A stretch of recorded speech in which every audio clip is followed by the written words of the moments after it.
কিরে হুজুরে কয়দিনে ছুটি দিছে রে? আরে হুজুরে বলে 7 টাকা নিয়ে ছুটি দিয়ে বলেছে। কি কস 7 দিনে ছুটি দিলাইছে? একটা ছুটি দিয়ে হুজুরে কি করব? আর ওরা তুই তো 7 দিনের কথা কইছস, আমি যদি দায়িত্ব পাইতাম আমার তো দায়িত্ব দেয় না, যদি দিত তাহলে 2 দিনের ছুটি দিলাম বলে সর্বোচ্চ, একটা দিনও বেশি দিলাম বলে না। এই কারণে ওই হুজুর ঘরে দেখতে পারি না। তুই তো মসজিদও যাস না, আমি তো টুকটাক মসজিদও যাই, দেখি হুজুরে এত খাবার দেয় মনে করে হে দিনে হুজুর বাইরে রেখে দেয়। আপনারা দুজনের কথা ঠিকই কইছে, হুজুরে তো কোনো কামই করে না। আমরা যদি নামাজও যাই, আমার নামাজ শেষে আমরা তো মসজিদ ঝাড়ু দেওয়া, ওযুখানা ধোয়ায়, বিভিন্ন কাজ করে। আরো আপনারা তো জান না, আপনারা তো দেখেন না, আমরা তো সবসময় কাজ করাই।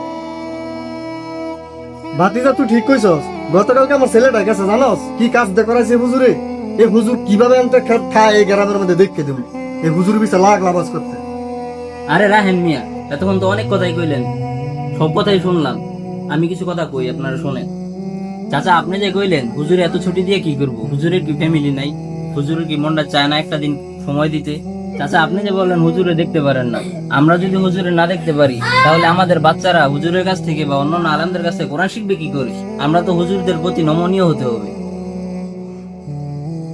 আর তুমি যে কইলে তুমি করে দিয়ে মসজিদ ঝাড়ু দেওয়া, তুমি জানো মসজিদ ঝাড়ু দেওয়া কতটা সওয়াবের কাজ?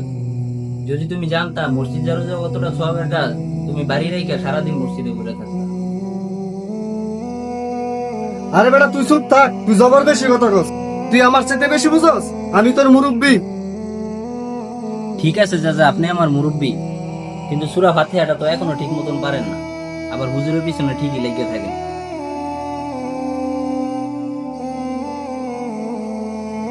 চাচা শোনেন, গীবত করা খুবই সহজ একটা কাজ, কিন্তু গীবতের শাস্তি কিন্তু খুবই ভয়ঙ্কর।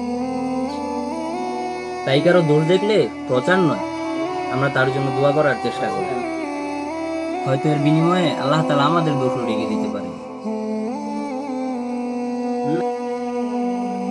আর ইসলামে গীবতকে মৃত ভাইয়ের গোশত খাওয়ার সঙ্গে তুলনা করা হয়েছে।